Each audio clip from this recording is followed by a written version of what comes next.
आज की एकादशी का नाम है अजा। अजा अजा आजा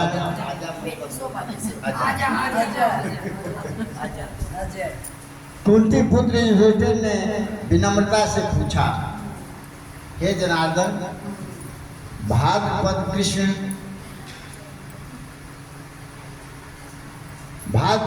पक्ष की एकादशी का क्या नाम है तथा उसकी विधि और महात्म्य क्या है? भगवान श्री कृष्ण बोले कि समस्त पापों को नाश करने वाली इस एकादशी का नाम अजा एकादशी है। इसके व्रत को करने से मनुष्य पापों से मुक्त हो मनवांछित फल पाता है।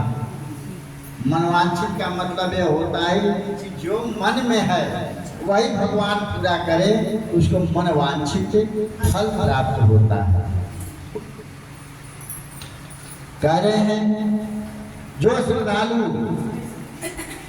अजा एकादशी के दिन भगवान ऋषिकेश का पूजन करता है उसे अवश्य वैकुंठ की प्राप्ति होती है। ऋषिकेश विष्णु भगवान का ही नाम है। विष्णु भगवान के पूजा जो करता है मन श्रद्धा से, तो विष्णु भगवान उसकी इच्छा पूरी करते हैं। हे पांडव श्रेष्ठ, अब मैं एक परम पुनीत कथा सुनाता हूँ, इसे ध्यान लगाकर सुने। हे नृपश्रेष्ठ, सतयुग में हरिचंद्र नामक एक सत्यवादी राजा राज्य करते थे। उनकी सत्य निष्ठा अटूट थी, बहुत सत्य विश्वास करते थे। कभी झूठ नहीं बोलना, कभी पाप कर्म नहीं करना, कभी चुगली नहीं करना, भगवान के प्रति जीतना। और व्रत का मतलब क्या होता है? व्रत का मतलब होता है कि सत्य को अपनाना। सत्यनारायण भगवान कथा आदमी सभी घर में सुनता है, उसमें यही लिखा है कि सत्य को अपनाना ही व्रत है।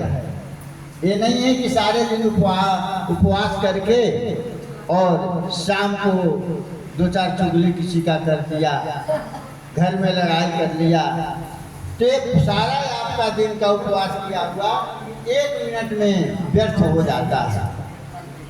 किसी के दिल को मत दुखाओ, यही आपका व्रत है। सत्य को अपनाओ, यही आपका व्रत है, यही आपका धर्म है। वही कह रहे हैं कि राजा हरिश्चंद्र जो थे उनकी सत्य की निष्ठा अटूट थी। वे जागते सोते सदैव सत्य व्रत पालन करते थे। किसी षड्यंत्रवश राजा ने अपना सारा राज्य और धन दान में दे दिया। षड्यंत्र की परीक्षा हुई, लेकिन परीक्षा में भले कठिन से कठिन दुख उनको मिला। परीक्षा में कठिन से कठिन दुख उनको प्राप्त हुआ, यहाँ तक कि उनकी पत्नी भी और पुत्र भी उनसे अलग हो गए। पुत्र मर गया, फिर भी अपने सत्य को वह नहीं छोड़ा। वैसा वह सत्यवादी राजा हरिश्चंद्र, इस सत्यवादी राजा को एवं उसकी स्त्री पुत्र को दास बनना पड़ा। षड्यंत्र के चलते वह क्या किए, सारा अपना राज्य जो था, घर द्वार जो था, वह दान में दे दिए। एक ब्राह्मण आए थे,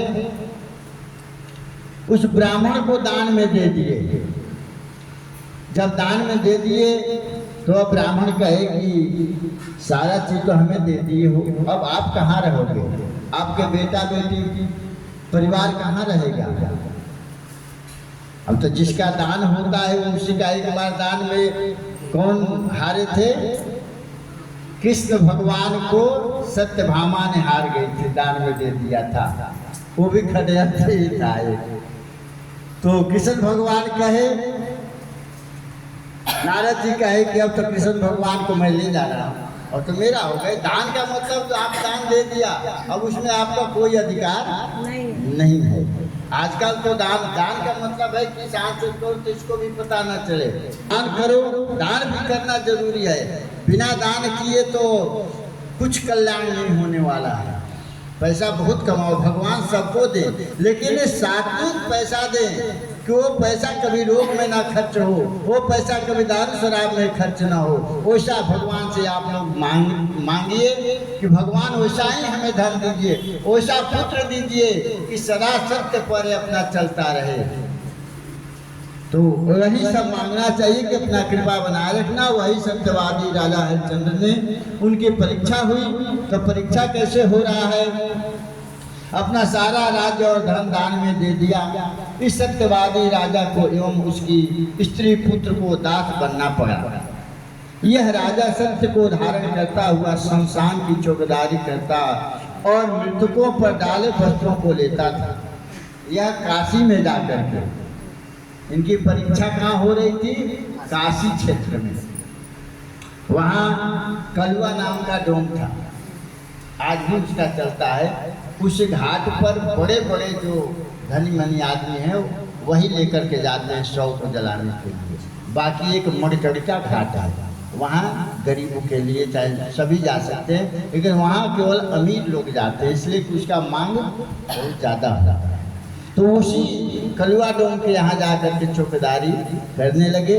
और जो उस घाट पर मृतक आता था, जो मृत के ऊपर वस्त्र पड़ा था शव के ऊपर, वह इनका काम था उठाने का।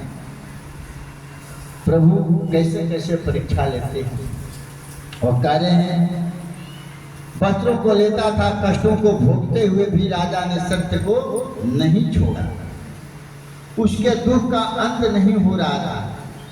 एक दुख था, दूसरा दुख आगे तैयार हो जाता था, दुख के अंत ही नहीं हो रहा था।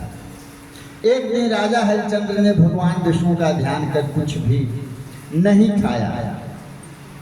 तभी महर्षि गौतम उस क्षेत्र से, उस रास्ते से निकलते जा रहे थे। राजा ने उनको प्रणाम किया और अपनी कथा सुनाई। जो बीता हुआ समय था वह अपना कथा सुनाया। गौतम ऋषि ने कहा, हे राजन, भाद्रपद कृष्ण पक्ष की अजा एकादशी का विधि पूर्वक व्रत करो। इस व्रत के पुण्य के प्रभाव से समस्त पाप नष्ट हो जाएंगे।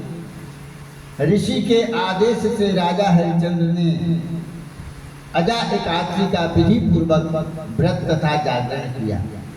कोई भी काम, कोई भी पूजा पाठ क्या कहता है कि श्रद्धा और विधि के अनुसार, जो शास्त्र में विधि दिया है उसके अनुसार करने से ही पुण्य प्राप्त होता है। तो कह रहे हैं कि विधि के अनुसार विधि पूर्वक व्रत तथा जागरण किया।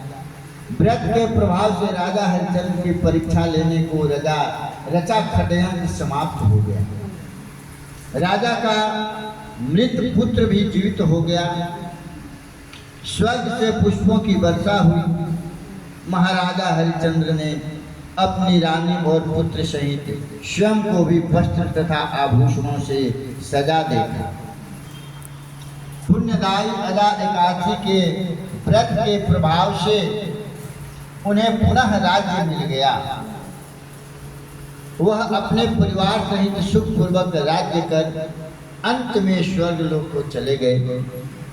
हे राजा, यह अजा एकादशी के प्रभाव से राजा हरिश्चंद्र खड्ग से मुक्त हुए। जो मनुष्य यज्ञ के साथ विधि पूर्वक इस व्रत को करता है, उनके समस्त पाप नष्ट हो जाता है। इस एकादशी की कथा के श्रवण मात्र से, केवल सुनने से अश्वमेध यज्ञ का फल प्राप्त होता है। सत्य व्रत पालन और ईश्वर की कृपा पर निष्ठा सभी कष्ट दूर करता है। सत्य व्रत पालन पर और भगवान के ऊपर विश्वास करना, यही शास्त्र सिखाता है कि अपने घर में बड़े बुजुर्गों का सम्मान करो। सत्य का मतलब क्या है? सम्मान। लेकिन फिर भी कलयुग का प्रभाव अपना अलग है। जैसे कि राजा हरिश्चंद्र के ऊपर खड्ग से कितना कष्ट मिला, फिर भी सत्य को नहीं छोड़ा। आप कोई भी धर्म कार्य करने लगो, उसमें विघ्न पहले आएगा। कोई भी धर्म कार्य करो, चाहे ये भंडारा ही करो, उसमें विघ्न जरूर होता है। तो विघ्न जब होता है तो समझ लेना चाहिए कि मेरा कार्य पूर्ण हो जाएगा।